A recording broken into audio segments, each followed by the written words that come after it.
Welcome to SEC Primetime Thanksgiving/rivalry edition. And I'm your host, Max Starks. I'm joined by the main man himself, Clint Sterner. And Clint, boy, oh boy. First of all, I have a lot to be thankful for. Thankful for the Field of 12 podcast for putting us together and allowing this match made in SEC heaven to happen. A lot to be thankful for when we look at this, just because there's a lot of good stuff coming up this weekend, a lot of stuff on the line. We've seen a shakeup in the top four of the college football playoff projections, and we'll get to that. But first, I got to ask you, man, what are you most thankful for as we get into this day of thanks coming this week? Well, if I'm being brutally honest, I'm thankful for my beautiful wife and that healthy baby she's carrying around this house this morning. Number one, first and foremost, it is a little girl. So Max, I'll be calling on you and our newly developed friendship for some quality advice. Girl Dad Club in full effect. That's right. Look, I'm thankful that you and I are not covering the ACC or the Pac-12 this year with the disasters that they are. And look, I'm thankful for my man, Sam Pittman.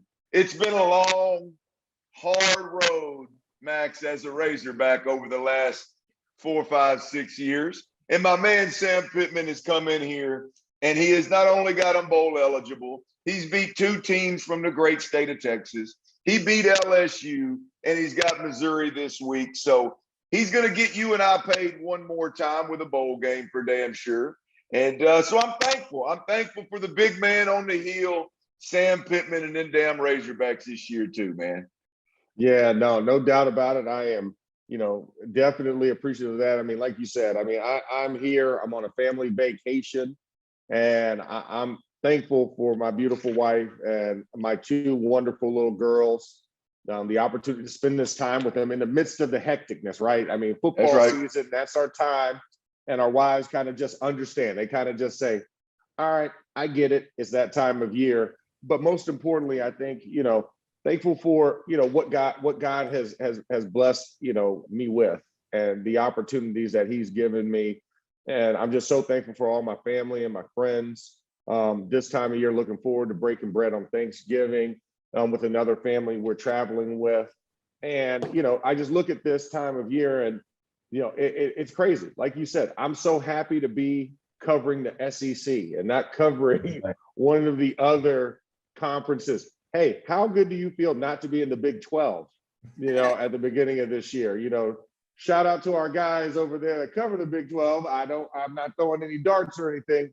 But just think about how you would have started this season, and then for everything to kind of blow up the way it is, guys leaving your conference, you're scrambling to figure out how you can keep things together. Yeah. And the SEC is just only expanding. Our universe is only getting bigger because of it. And I look at just kind of where we're at. We made it through this season, really. No big issues, no hiccups. We got to see out of conference play this year. We didn't get that a year ago this time.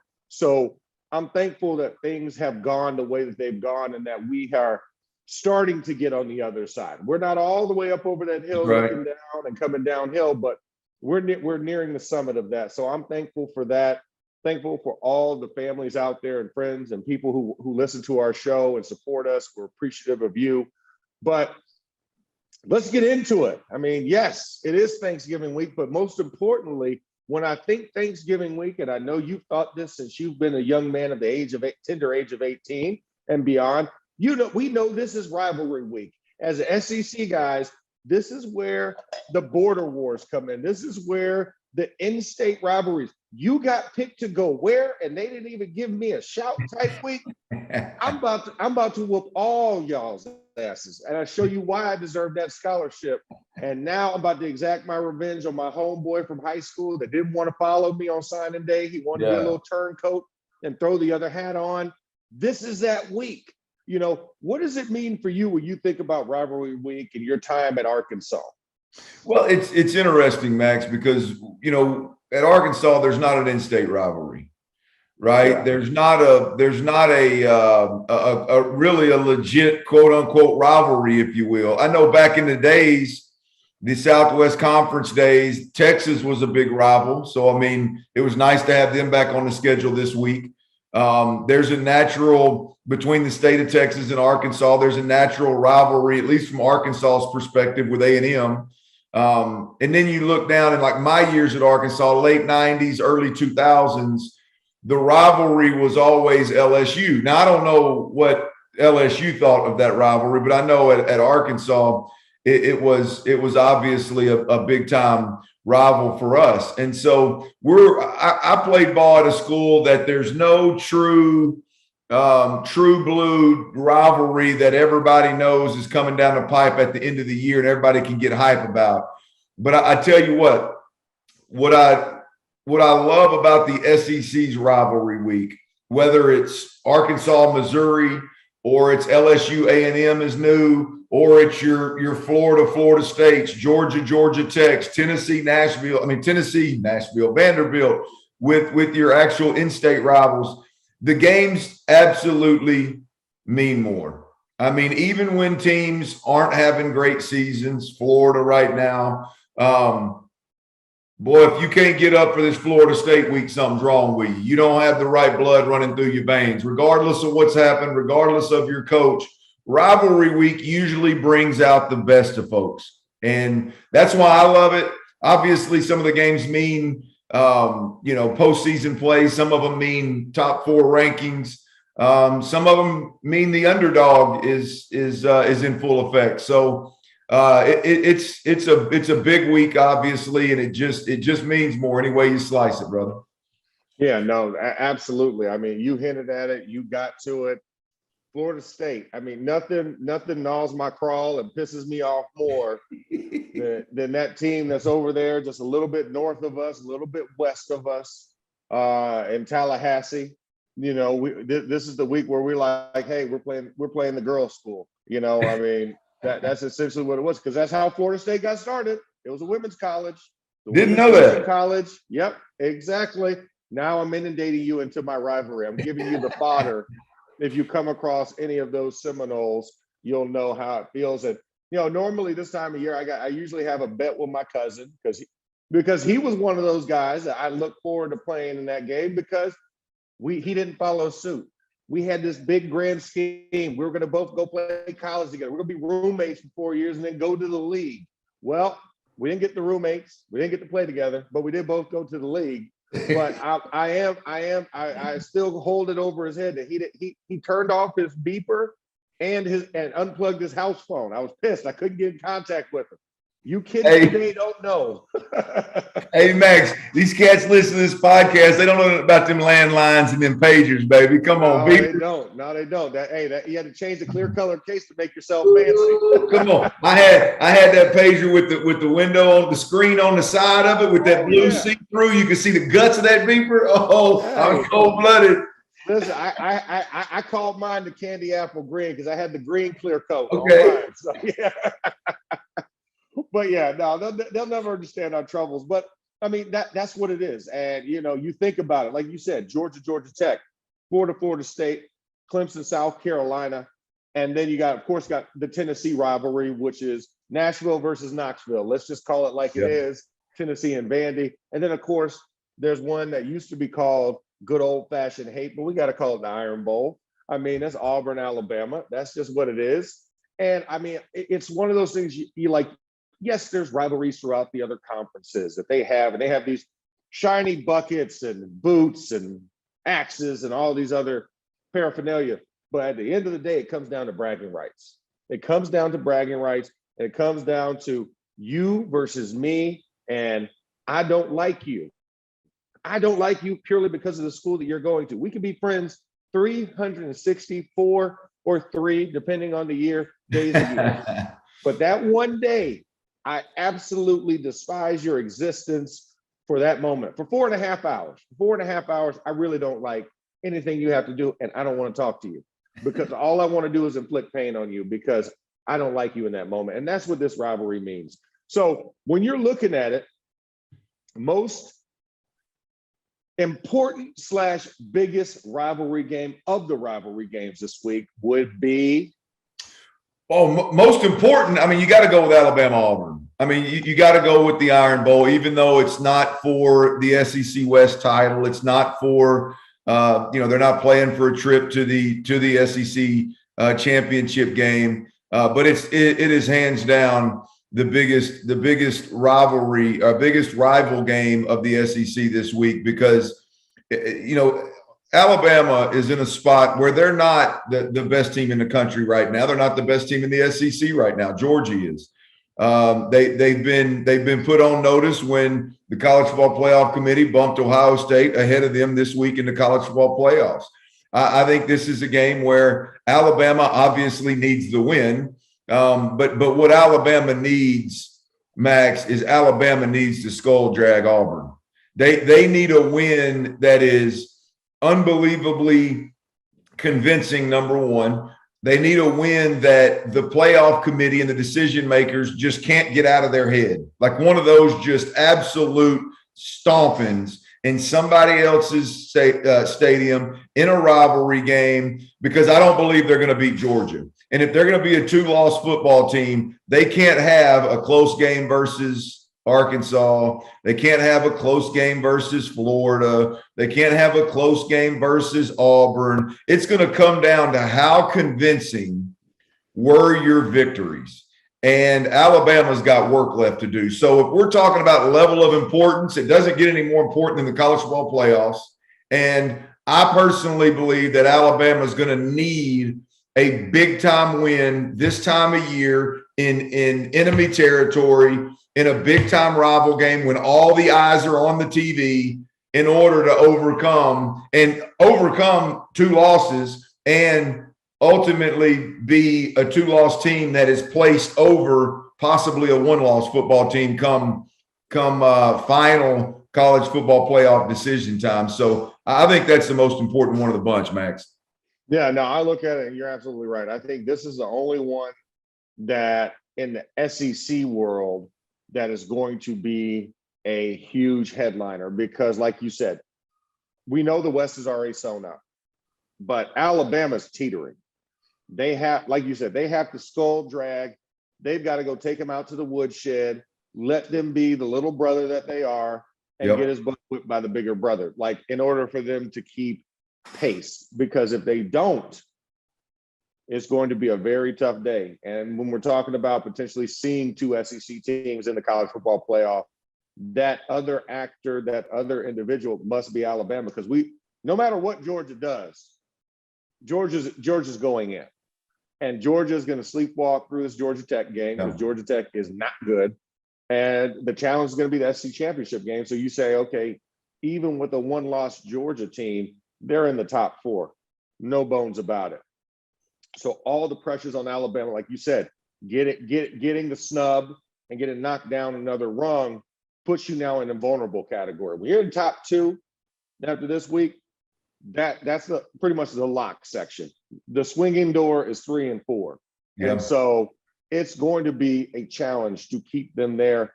And, all eyes are going to be, of course, right up north, right? Going up to Ann Arbor. How is that Ohio State-Michigan game? Because Michigan's a team that's on the outside looking in, and they're in striking distance. So a lot of focus, a lot of attention up there, but it's going to be square down in the state of Alabama about what happens, because we could have a great conversation next week, or we could have a very, very chilling what went wrong conversation next week. It teeters very easily. So, I agree with you on that one. Now, here's mine. As far as we're going to talk about intriguing, the most intriguing one. Okay. For me, I say the Egg Bowl. I like the Egg Bowl. It's up first, right? It's on Thanksgiving Day, a day that's dominated by the NFL. But of course, Mississippi has to do things different. And of course, no 2 better characters than Kiffin and Leach to go ahead and carry this type of tradition on in the state of Mississippi. And I just think, for that one, you're looking at how the SEC dichotomy is going to be cut up, and especially for Lane Kiffin, because a lot of eyes are on him for head coaching jobs.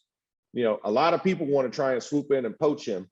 So this is going to be like an audition/interview for him. Can you handle the distractions that are, this rivalry week, a shortened week Yeah. for them. And also, when you have all these eyes that are wondering if you could take any one of these top 4 jobs that are pursuing you, the suitors are coming. The only one that's not is SC, because they've already been there, done that. They're not retreading that relationship. It's like an ex. Yeah, you look good, but nah. I know you're crazy. Yeah, so I mean, it is an important game, and I'm just intrigued by it. I just want to see it. This will be one of those things I'm going to be fighting off tryptophan coma to make sure that I am staying peeled on that game. What's an intriguing game for you? Well, I'm going to go with A&M and LSU, but before I jump there, I want to stay on that Egg Bowl a little bit you were talking about, because I think there's some that's definitely an intriguing matchup, no question about it. And I love that it's on Thursday night. We get to see it first, but there's a couple of things going on there. Number one, we always talk about the college football playoffs, but in reality, when we're talking about coaches' resumes, when we're talking about bonuses, when we're talking about pelts on the wall, the New Year's Six is pretty impressive as well, right? And the truth of the matter is Ole Miss has a chance. It's an outside chance, but Ole Miss has a chance sitting at number 9 right now with a lot of matchups ahead of them that somebody's got to lose.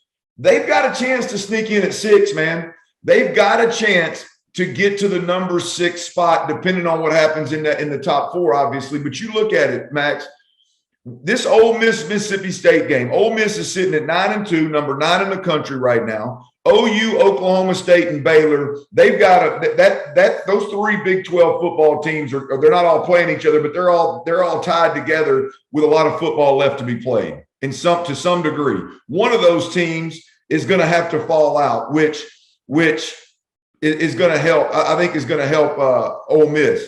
Michigan, Ohio State, they still got to play each other, plus a championship game.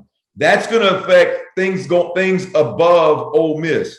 Cincy has to play East Carolina and U of H. I'm down here in Houston. I'm telling you, Dana Holgorsen got these Cougars playing ball now. They're a ranked football team, and they're really, really, really good. Cincinnati better not get caught slipping. But with all that said, there's a lot of action above the number 9 Ole Miss football team that if the cards fall right, which, hell, we've seen craziness all year long in the top 4. If the cards fall right, hey, man, Lane Kiffin, I don't know if he's going to leave Ole Miss or not, but he can damn sure give that old resume a shot in the arm if he somehow slips into a New Year's Six bowl, gets to 10 wins, and then slips to a New Year's Six bowl. That'd be big for him now. And now a quick message from our sponsors over at BetterHelp. Is there something that's preventing you from achieving your goals or interfering with your happiness? Well, if there is, let me tell you guys about BetterHelp. Professional help done securely online. Check out betterhelp.com/primetime. BetterHelp will assess your individual needs and match you with your own licensed professional therapist to allow you to connect in a safe and private online environment. It's so convenient, you can start communicating in less than 48 hours. BetterHelp is not a crisis line. It's an avenue to accessing professional therapy without having to sit in an uncomfortable waiting room. BetterHelp has licensed professionals who specialize in depression, stress, anxiety, as well as relationship and grief counseling. You can message your counselor at any time and get timely, thoughtful responses. Plus, you can schedule your weekly video or phone sessions. Find the particular expertise you need online. Don't limit yourself to the counselors located near you, and do it in a manner that is more affordable than traditional offline counseling. Financial aid is available. So many people have been using BetterHelp that they're recruiting additional counselors in all 50 states. I want you to start living a happier life today. As a listener, you'll get 10% off your first month by visiting betterhelp.com/primetime. Join over the 1 million people who have taken charge of their mental health. Again, that's BetterHelp, HELP.com/primetime today. Yeah, that would be, especially considering in year 2 of a new stint on a school that, let's face it, was not even considering, trying to get past the Music City Bowl. Yeah. You know what I'm saying? Yeah. So I completely agree with you. I think it's a great opportunity to bump one of those teams. Because, I mean, let's face it, when you look at the strength of the SEC right now, boom, it's West. It's not East. Yeah. We just got Georgia sitting there. Everybody else has been cannibalized, has been completely chewed up like ABC gum, right? You know what I'm saying? And the West is still standing tall, and there's a lot of great opportunities out there for the teams that aren't in that top 4 conversation. And to be right outside of that, to kind of be the Texas A&M of last year, that's a heck of a spot to be in, 1 year removed from what that was. So no, I completely agree. But let's turn our attention to that A&M and LSU game, because that's another big one. Like you said, this is Ed Orgeron's kind of swan song, right? This is the last hurrah for him in the regular season. Jimbo, it's been the Richter scale. He's been up and down, up and down, up and down. So what does this do for Jimbo? And then what does this do for Ed O? Because now he's on the block. He's searching for a new home. He's house hunting. Yeah, look, I think this is all about A&M. I really do. And I think it's all about, in terms of the outcome of the game, it is anyway. Yeah. I mean, Jimbo Fisher can't be paid the money he's paid, have the recruiting classes that he has, be known as a developer that he supposedly is, and go finish a football season in the SEC 8-4 with losses to Arkansas, Ole Miss, Mississippi State, and this would be LSU. That cannot be the answer for Jimbo Fisher at A&M. In fact, he'd probably trade that Alabama win for a couple or 2 or 3 of those damn losses that he has already right now, to be completely honest with you. So I think this is all about Texas A&M and Jimbo. And here's the beautiful thing is it is a much steeper climb for Jimbo Fisher versus LSU than one might think. It's Tiger Stadium, Death Valley, if you will, at night. Okay, it's Coach O's last game, and I know from the outside looking in, we all like to bang on Coach O, but Coach O's one of them now.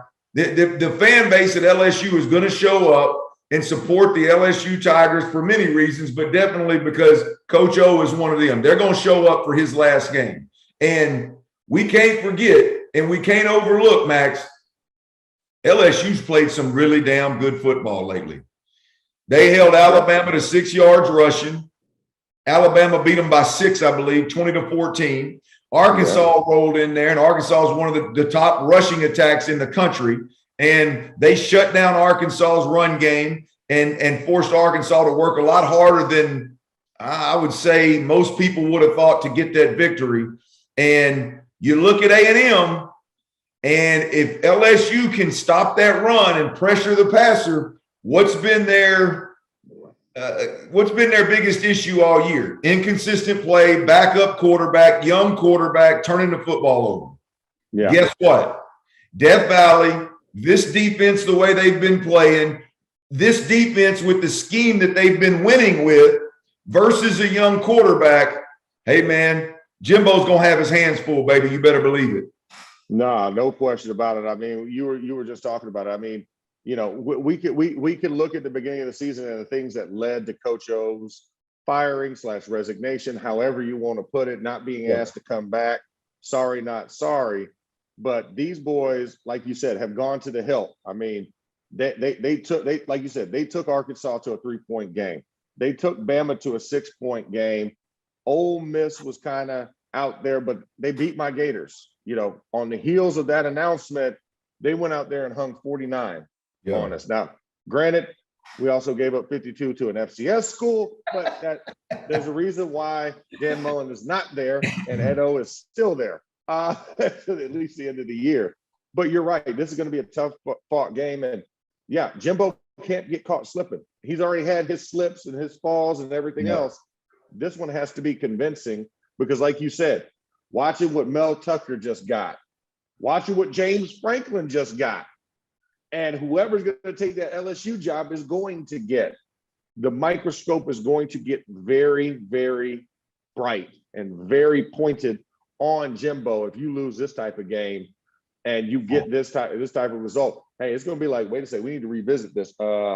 We like you, we don't love you. So we want to give you a like contract. We don't want to give you a love contract anymore. You know what I'm saying?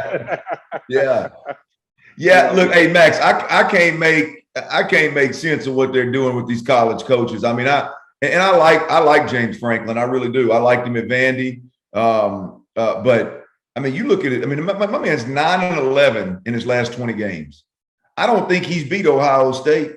I think he went to. I do think he did. He go to one? No, he didn't go to a championship, a Big Ten championship game when they went a couple of years ago with Saquon Barkley. Because hell, they didn't beat Ohio State. Yeah, exactly. They didn't. No, I can't remember. Anyway, the point is you get my drift. I mean, 10 years. I mean, we're gonna give him until 2031, and my man ain't beat Ohio State, and my man ain't been to it. I mean, he ain't even. I mean, he's 4-8 this year, 4-7, whatever he is. I mean, I'm sorry, 8-4 or 7-4, whatever it is. I'm going 7-4. Man, what are we doing? And then you look at Mel Tucker's done a great job at Michigan State, but he left a lot to be desired at Colorado. And hell, he was like 2-5 last year in the COVID-19 year. And all of a sudden, because other jobs are coming available and people might interview your coach, hey, we give $95 million, baby. I'm just going, gosh, what are we doing? And meanwhile, Lane Kiffin is sitting over there, and because of the state of Mississippi, he can't have a contract longer than 4 years. You think his ass is trying to get out? Yeah, absolutely. Give me 10 and 100. Let me get out of here. Yeah, exactly. Hey, I'm all yours. I'm all yours, guys. Come take me. Where's your jet? I'll be there. I'll be there. I got my bags. Actually, I never really unpacked. I had them in the closet. Don't worry, I'll just have it delivered wherever we're going. Just send me an address and a FedEx account. That's right. But yeah, I mean that's going to be intriguing. And so, just to finish, let's turn that attention to that. Coaching hires, coaching vacancies, coaching availabilities. I mean, as we know, the news of the week, of course, is pointed right here, never for the good reasons for my Gators. Yeah. Dan Mullen was fired. Losing to Mizzou in overtime by 1 point will do that. It was a progression of events from that Georgia game that have stemmed to this point. And, it is concerning how fast, Dan Mullen's rise, ascent, but the downfall, both as equally as fast. I think he's still a very intelligent coach, a very good coach. Offensive minded wise, I mean, genius at points. He knows how to get the best out of his quarterbacks. He knows how to create things for them. But I think he fell victim to the expectations of a Florida, and his quirkiness only works when you're winning. Quirks don't work. They become annoyances when you're not winning. That's right. And I think that's what happened in the end that forced their card. Now, who am I to say good, better, and different? Did that work out? We'll see. Because I think when you look at the Florida job and where it falls, I think it falls third. I think it does fall behind the Primo two, right? LSU and then USC. I think even though I would argue I was just out there at USC. I called the USC UCLA game, and I looked at that and I was like, whoo, I don't know how you take this job if you're not from the state of California, and more specifically from the city of Los Angeles. That's the only thing. I think if you're an outsider, you're going to get similar results as Clay Helton got. And because you have to have a name. It's LA, right? It's Hollywood. It's the pomp, the circumstance. And you're going into the Pac-12 where that USC name doesn't quite ring as loud as it did when it was in the Pac-10. Yeah. It's Oregon country, and everybody is pulling players from your state at will. Think about Bryce Young. Where's Bryce Young from? Bryce Young is from LA. He was committed to USC, and where is he at now? He's in Bama. So, you look at a lot of the top quarterback prospects, they can't keep them in state. So if you're USC, I have to have somebody specifically that is tied to us that can bring that prominence, that pride back in the program. But Florida, I think you have to get over the expectations because Florida wants that name, but Florida also wants that recruiting ability. And that's going to be the biggest thing with Florida because a lot of players leave the state of Florida as well. Yeah. And you're competing with Georgia, Alabama, Clemson, all right in that same area, pulling from the same trough. And then the rest of the SEC that's coming in there and grabbing players out of your state. So it's a tough job, but it's also a very prominent and visible job. I just don't know if it beats out LSU and USC. So I think you kind of play wait and see with them. And then one piece is taken off the table in James Franklin, as a guy who could muddy those waters. So now a lot of guys that you're going to go after at Florida are the same guys that LSU and USC is going to be going after. And how do those pieces fit? What are your thoughts about the Florida situation? I disagree with you from a standpoint of being the same guys. Like, I think LSU and Florida could potentially be battling for the same dude, but I think you made a beautiful point of, like, if you're not, it's one thing to not be from Louisiana and coach at LSU, or not be from the Southeast and coach at Florida. Man, it's a whole nother animal to not be from LA and coach at USC. Like you said, like that's a whole different monster. The state, the city, the school, everything is a whole different monster. So I think that guy's going to fit a different set of characteristics, if you will, than what necessarily LSU and Florida needs. I think it's going to be a banger between LSU and Florida, and I do think it's more neck and neck than some people think, because I think the state of Florida is there for the taking. I know you're competing with Clemson and you're competing with Georgia for recruits, but right now it don't matter where you're at, Max. I mean, you're competing with those schools no matter. I mean, hell, Arkansas has to try to build a wall around 2 recruits in the state of Arkansas to keep Alabama's ass out every year, keep Clemson from coming over there. So everybody's battling with those monsters. But the fact that Florida right now is there for the taking, Miami's down, Florida State's obviously down. You could go in there, and if you're a dynamic recruiter, boy, you could really have a 1 or 2 year, not head start, but a really, really good first and second year at Florida in a sense of recruiting and turning that thing around. Because I don't care what anybody says, Max. I don't care. Florida is a school that recruits itself to a certain extent. Now, Dan Bowden, I agree with you. Quirky don't work. I agree with that. But Florida's a school, when people see and think of Florida, you're interested immediately. People want to go see. People want to go put that helmet on and put that Florida uni on and get them pics so they can post it all over social media. Same thing with like Texas, right? Same thing with USC. I mean, there's just certain schools in our country. Florida State is that way. That, man, the logo, the uni, the mystique, if you will, just carries a little different weight than the rest of the country. Florida's one of those schools. So you get a guy in there with Florida State and Miami down that just works his ass off in recruiting. I think Florida has a real opportunity to be back sooner rather than later. Here's what these schools got to decide, Max.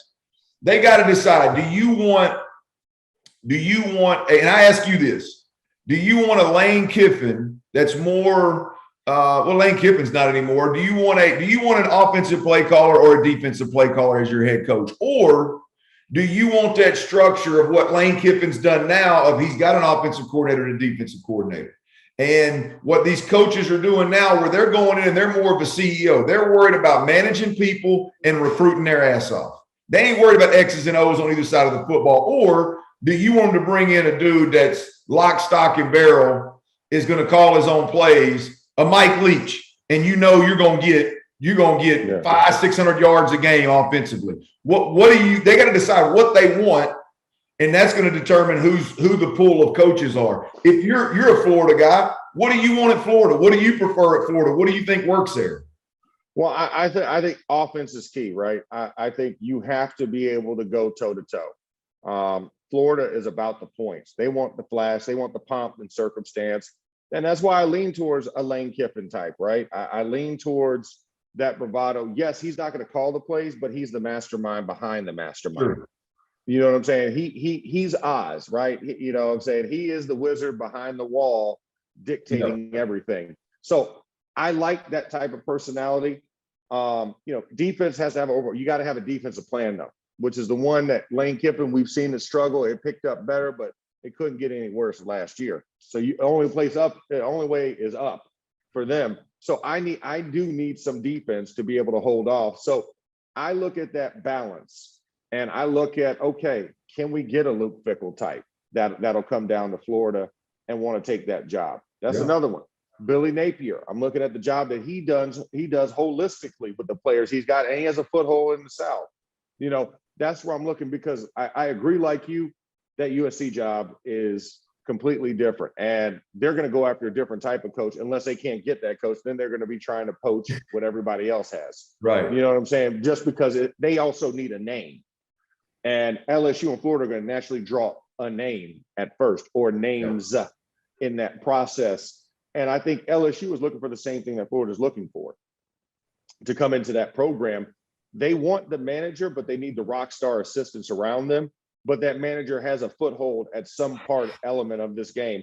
I just want one that's more offensively minded, whereas LSU might even look at one that has a foothold in defense and just bring in a rock star offensive coordinator.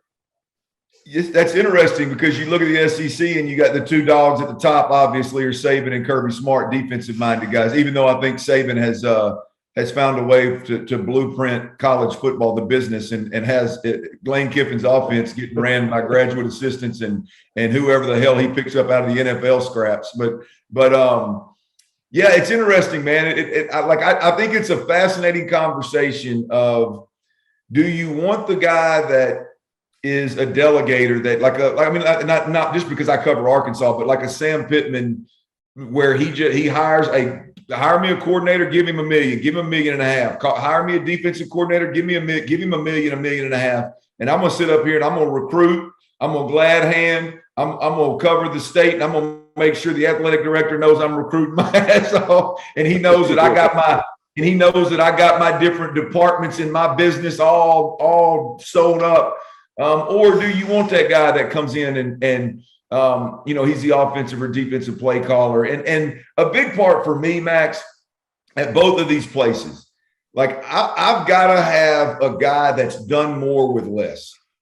And I think you can probably, the hot coaches out there, you can probably say that about the majority of them. But I don't want Joe Brady. Like, just for instance, like Joe Brady's was a name, kind of a low-level name in the NFL circles this year, was unbelievable at LSU. And I'm not just talking about LSU. I'm talking about all the openings, the TCUs and all these schools that are open as well. Like, I personally don't want the Joe Brady as much as I like the offensive-minded guy. I need somebody that's been a head coach, Mark Stoops, been a head coach, has done more with less, and is ready to go, okay, if I take what I did at Kentucky and I implement it at Florida or implement it at LSU, now I got different horses. Now we can go play ball. Like I need Kiffin's a good one at Ole Miss. What he's doing at Ole Miss right now, any way you slice it, they're lesser talent than the big boys in this conference. I need that, man. Max, I need that in his last stop. I need that guy to have done more with less in a very convincing way. And boy, you're on to something. But it's a fascinating conversation of who these guys hire, because I think it's obviously a very wide net that they're casting across the board. We'll see what comes out in the unnamed source category moving forward. Yeah, no, absolutely. And of course, we're going to have plenty more time to talk about that. But most important is rivalry week. It's Thanksgiving week. We have a lot to be thankful for. I'm sure all of you out there have a lot to be thankful for.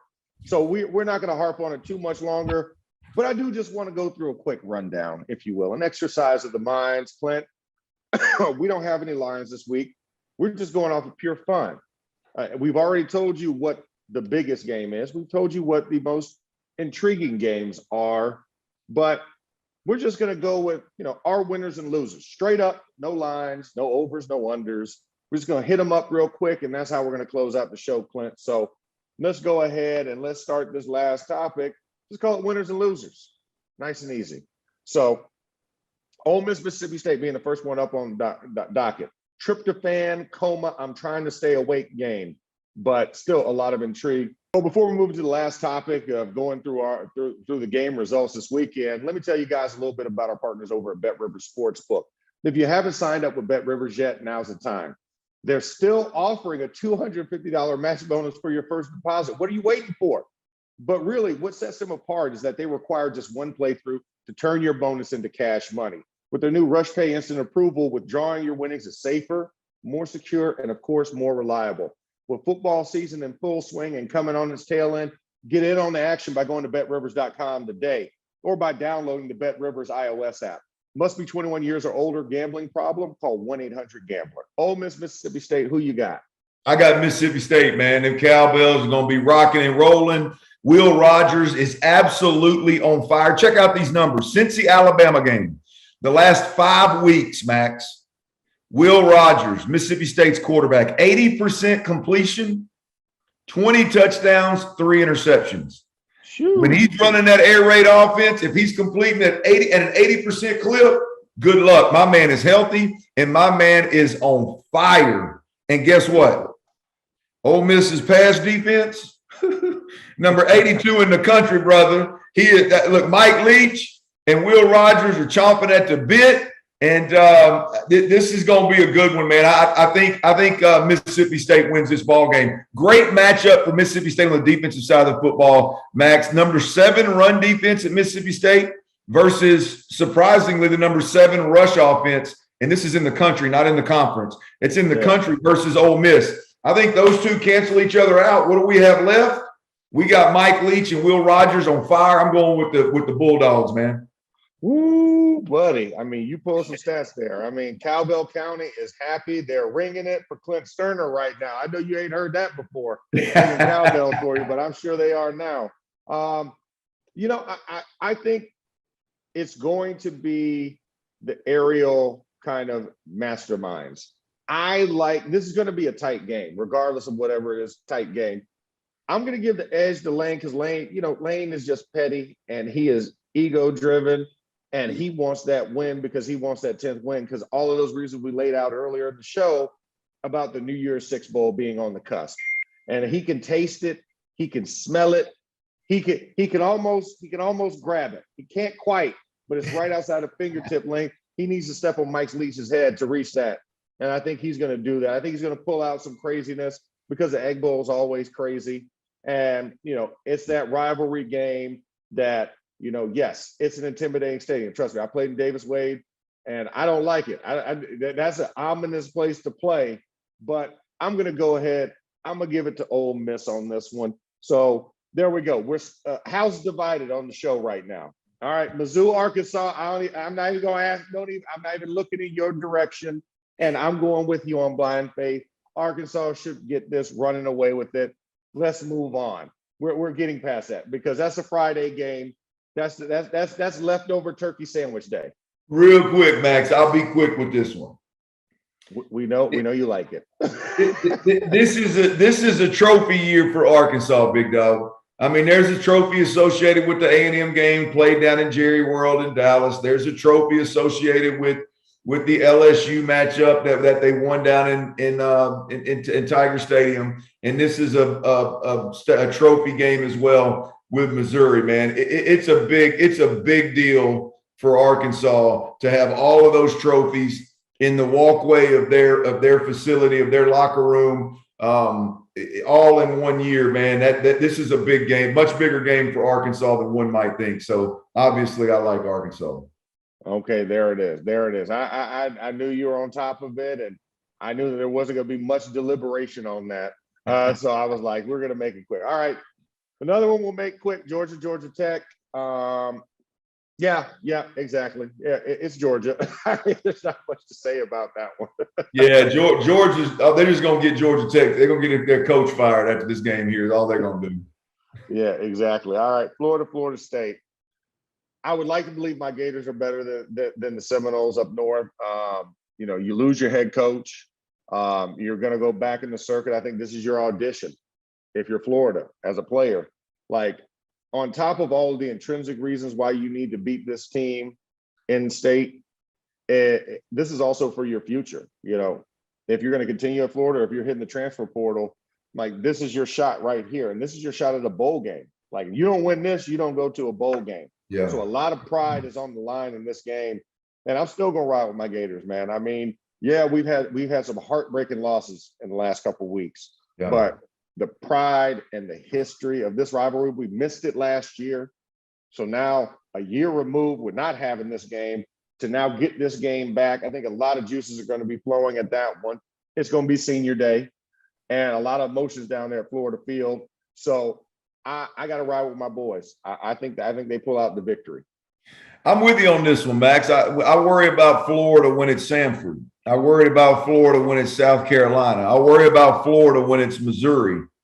I don't worry about Florida when they're standing across the field at the Seminoles. I mean, look, I don't know what they're going to do X's and O wise. I don't know. Hell, they done lost their offensive coordinator and their defensive coordinator. I don't know how in the hell they're going to put things together. But I know this. I know Florida's much more talented than 5 and 6, even with all the guys they lost last year, and even with what we've seen, on film up to this point this season. And I can understand why they would sleepwalk into a Missouri, Samford, South Carolina game. I don't like it, but I can wrap my head around it. Yeah. Florida State, I can wrap my head around how they stand over there and they are chomping at the bit. Records don't matter. Coaches don't matter. They're going to go out there and give them everything they got. So I like Florida in this game as well. All right. Yeah. All right. Let's go around it a little bit. Let's tap dance a little bit. We're going to jump down to Clemson, South Carolina. That game has now become more intriguing in the last couple of weeks. Yeah. than I wanted to believe it was. This is a game. Clemson's still a favorite in this one. But, South Carolina's shown me some things. They've shown me a couple of things. Do you think they have the rabbit in the hat to get that Dabo Swinney monkey off their back? Ooh, man, that'd be a big monkey to get off their back, brother. Yeah, what the hell, man? I'll ride with Beamer, man. What the hell? I think they're playing opportunistic football. I mean, it's whether it's the offense, the special teams, or the defense that's making the plays to keep them in games. I mean, it is a three-phase team. They're all playing better football than we expected in all three phases. And I think Clemson is in unfamiliar territory in a sense of just not used to being not in the spotlight. I mean, they're an afterthought in the ACC. And so, yeah, I'll ride with South Carolina here. I'll ride with the Gamecocks here. Yeah, no, I'm with you. I mean, they're 6-5. They're bowl eligible already. And that's something that Shane Beamer can hang his hat on and say, you know what, I got these boys. But hell, I played with a GA at one point in this game because we were so bad off. You know what I'm saying? I'm like, that's right. Come on. I went and got the guy that said, boy, hey, the way you spin that mop, you might be able to spin a football. That's what he said, and I think you gotta go with that. And so this being a year that's not, like you said, Arkansas is out for trophies. Clemson's not getting any trophies this year. They're nowhere near the Clemson that they were before. I think this is a hangover year for them. And I think they take this rivalry for granted, where South Carolina knows, hey, this is the big bear on the wall. You know what I'm saying? We need to hang this pelt. And that's a huge one. So I think that kind of gets the better of them. Plus, it's in South Carolina, so I like the odds of a home team coming in to give you something special. Kentucky, Louisville, another one. That's another evening start game. And listen, Louisville is no slouch, but Mark Stoops, what they got going, they're 8-3. I think they want that 9th win. I think they want to get in the 9-win category. Louisville's fine regardless. They've already hit above the 500. They'll finish at 500, so they'll get themselves a bowl game. I think it means more for Mark Stoops. And like you said, this is also his resume builder, because this is now where you if you want a next job, you got to close out the season strong. You can't get distracted in this type of game. So I like Mark Stoops in this one. What do you think?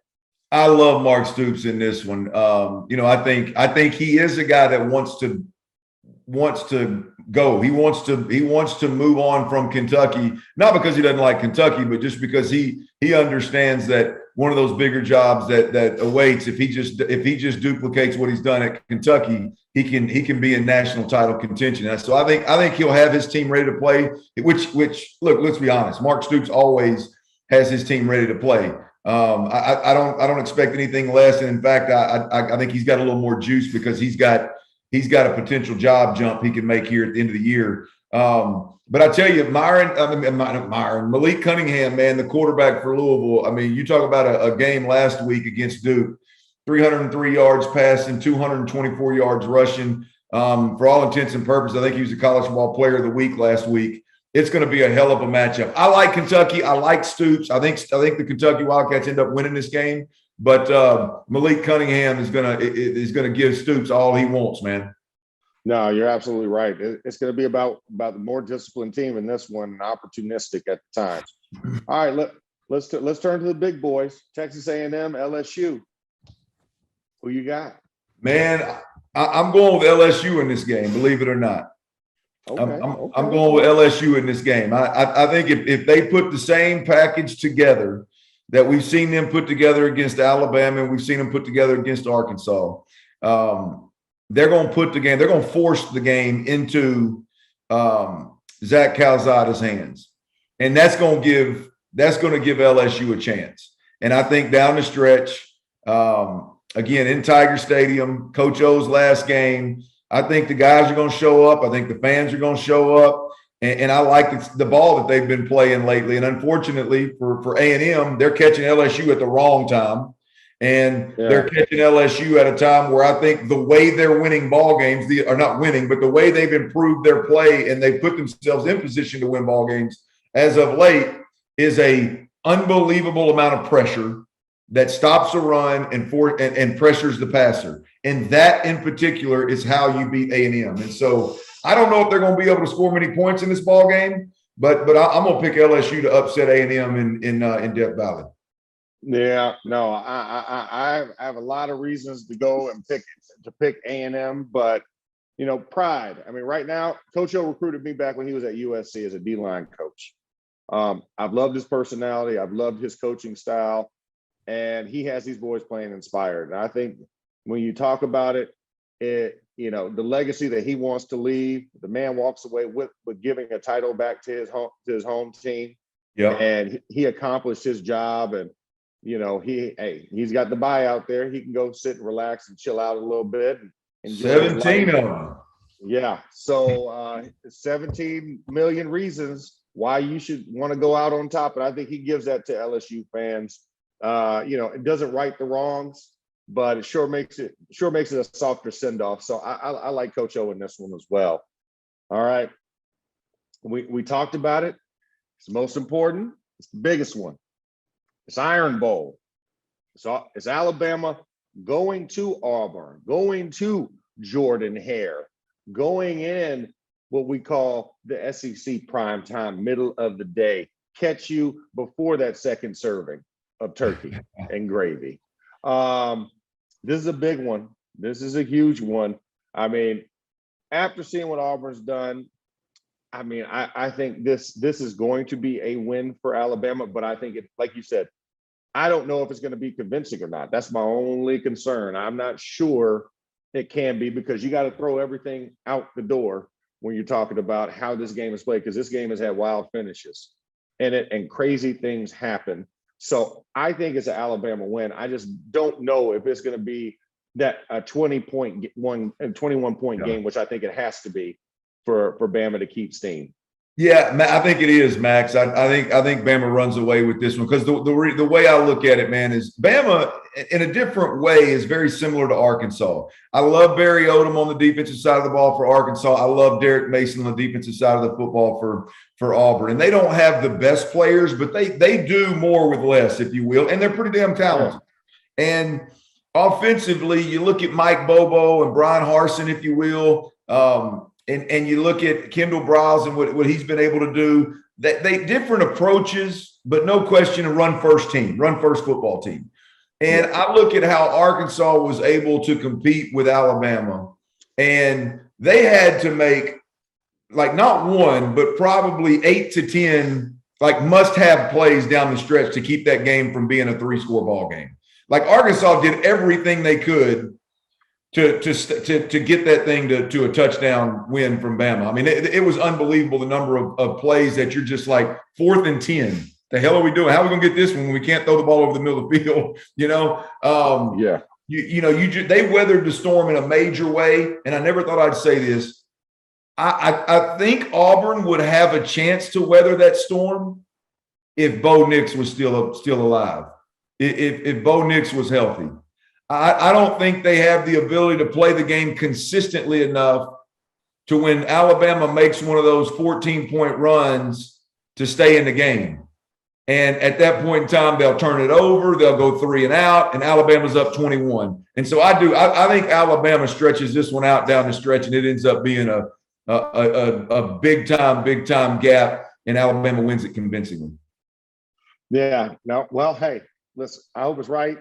We shall see. I mean, this is intriguing times because now we're seeing really that top four take shape. And I can't wait to see what happens when the dust settles after this weekend. It's going to be fun. Happy Thanksgiving, Clint. Happy Thanksgiving to all our fans out there at Field of 12, and especially our supporters at SEC Primetime, all our folks over at Bet Rivers, Better Health and Company. We appreciate the sponsorships. And of course, enjoy this holiday. And of course, just remember, SEC Primetime with Starks and Stern, it just means more. It just means more because we're in the SEC. We ain't got the other jobs. We got the best job, Clint.